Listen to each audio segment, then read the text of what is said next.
wabarakatuh. Perkenalkan, kami dari kelompok 4 kelas M. Di sini kami akan, sedikit mempresentasikan tentang identifikasi unsur hara kalsium. Pertama-tama, eee, kita akan perkenalan diri. Oke, next. Oke, yang pertama ada saya sendiri, Muhammad Fatur Zikin dengan NIM Mahir 1044 dan rekan saya. Saya Bella Novita dengan NIM 231024. Saya Ahmad Iqbal Saputra Hidayat dengan NIM belakang 10.0. Saya Masya Fatimah dengan NIM Mahir 1032. Oke, yang pertama pendahuluan. Eee Unsur hara makro adalah unsur hara yang dibutuhkan oleh tanaman dalam jumlah yang banyak, tidak dapat digantikan oleh unsur hara yang lainnya. Eee, Kalsium Ca adalah unsur esensi bagi semua tanaman dalam diserap dari tanah dalam bentuk ion. Kekurangan kalsium atau Ca dapat menyebabkan pertumbuhan ruas dan tunas yang tidak normal serta merusak ujung akar tanaman. Oke, next. Oke, selanjutnya peran kalsium di sini, kalsium berperan dalam mengaktifkan enzim-enzim tertentu yang berhubungan dengan metabolisme tanaman, termasuk enzim yang mengatur keseimbangan hormon dan transportasi nutrisi dalam sel. Beberapa fungsi utama kalsium bagi tanaman meliputi yang pertama, menjaga stabilitas sel dan memperkuat membran. Yang kedua ada mendukung pembelahan dan pemenjangan sel. Yang ketiga, membantu sintesis protein dan distribusi karbohidrat. Oke, jadi peran kalsium di dalam tanaman ini perannya cukup besar, di mana seperti memperkuat membran dan menjaga stabilitas sel itu termasuk dalam peran dari kalsium. Oke, next.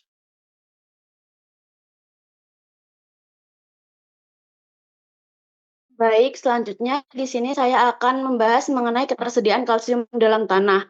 Nah, kalsium di dalam tanah tersedia dalam berbagai bentuk seperti mineral primer dan mineral sekunder. Jadi kalsium dalam tanah dalam bentuk mineral primer ini seperti feldspar maupun apatit, sedangkan dalam bentuk mineral sekunder ini seperti gipsum, kemudian ada dolomit maupun kalsit. Selain itu, di dalam tanah juga kalsium ini ada yang berbentuk ion seperti Ca2+, di mana ion tersebut itu siap untuk diserap oleh tanaman. Selanjutnya, ketersediaan kalsium ini juga dipengaruhi oleh beberapa faktor, seperti pH tanah, kandungan bahan organik, dan tingkat pencucian akibat hujan.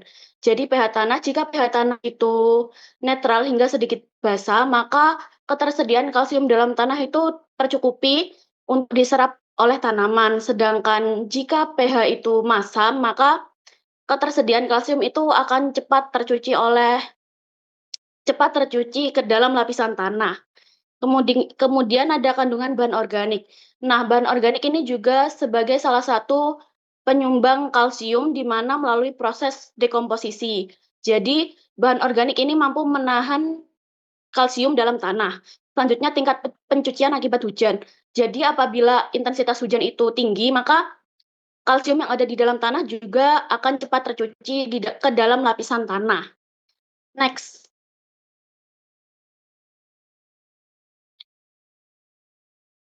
Selanjutnya yaitu ada pergerakan unsur hara kalsium. Nah, pergerakan kalsium dalam tanah dan tanaman berlangsung melalui dua mekanisme utama, yaitu aliran massa dan difusi. Aliran massa terjadi ketika ion kalsium terbawa bersama aliran akar tanaman. Sedangkan difusi terjadi ketika ion itu berpindah dari area yang memiliki konsentrasi lebih tinggi ke area yang konsentrasi lebih rendah di sekitar akar tanaman. Kemudian kelembapan tanah juga sangat berpengaruh terhadap ketersediaan dan pergerakan kalsium.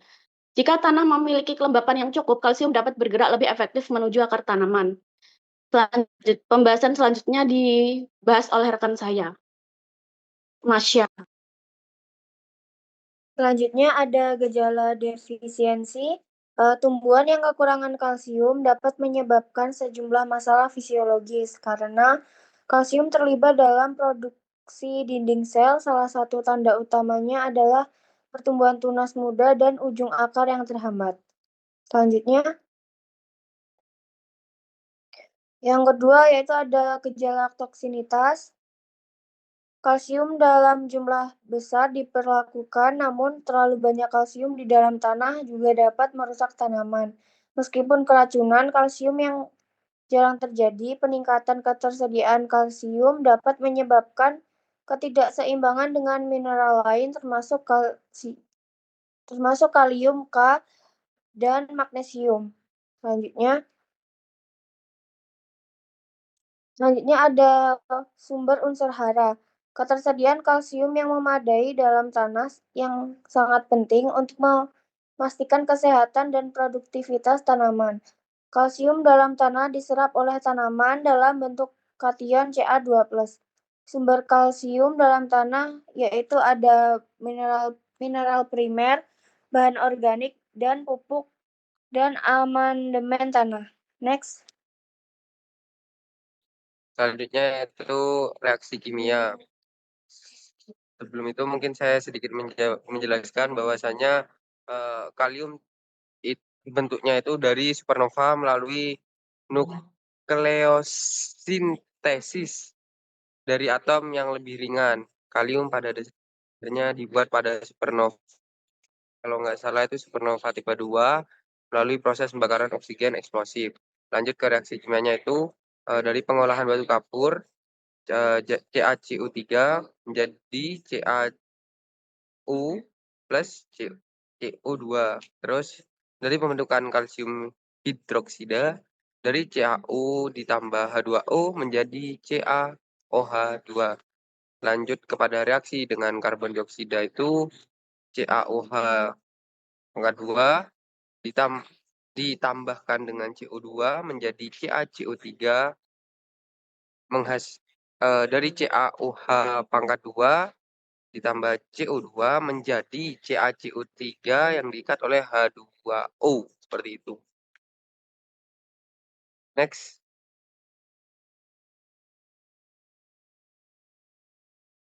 Baik, selanjutnya yaitu contoh produk pupuk yang mengandung kalsium.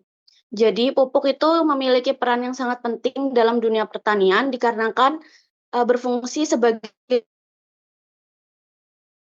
sumber unsur hara bagi tanaman. Jenis pupuk kimia yang mengandung kalsium antara lain yaitu kalsium nitrat seperti dengan rumus kimia CaNO32, kemudian kalsium fosfat seperti dengan rumus Ca3PO42, kemudian kalsium sulfat CaSO4, atau yang lebih dikenal lagi kalsium sulfat ini gipsum, kemudian ada kalsium klorida CaCl2 serta dolomit dengan rumus kimia CaMgCO32. Nah, kalsium nitrat sendiri memiliki kandungan sekitar 19% kalsium dan sudah larut dalam air serta tanaman.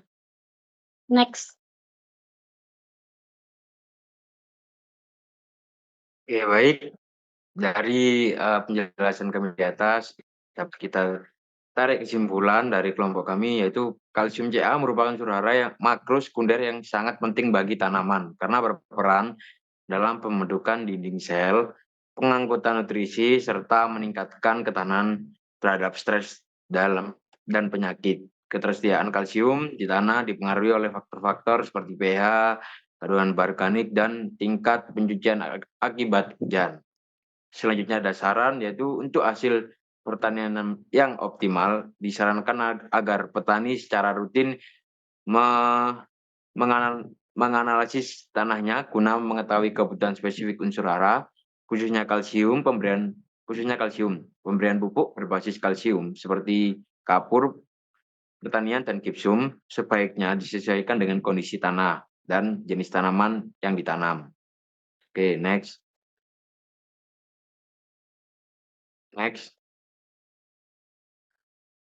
Oke, sekian penjelasan dari kelompok kami. Saya Muhammad Rizikin dan rekan saya Muhammad Iqbal Saputra Hidayat dan juga Saya Bella Novita. Saya Masya Fatunisa. kami pamit undur diri. Kurang lebihnya dari kami mohon maaf atas penjelasan dan pengetahuan kami. Sekian. Wassalamualaikum warahmatullahi wabarakatuh.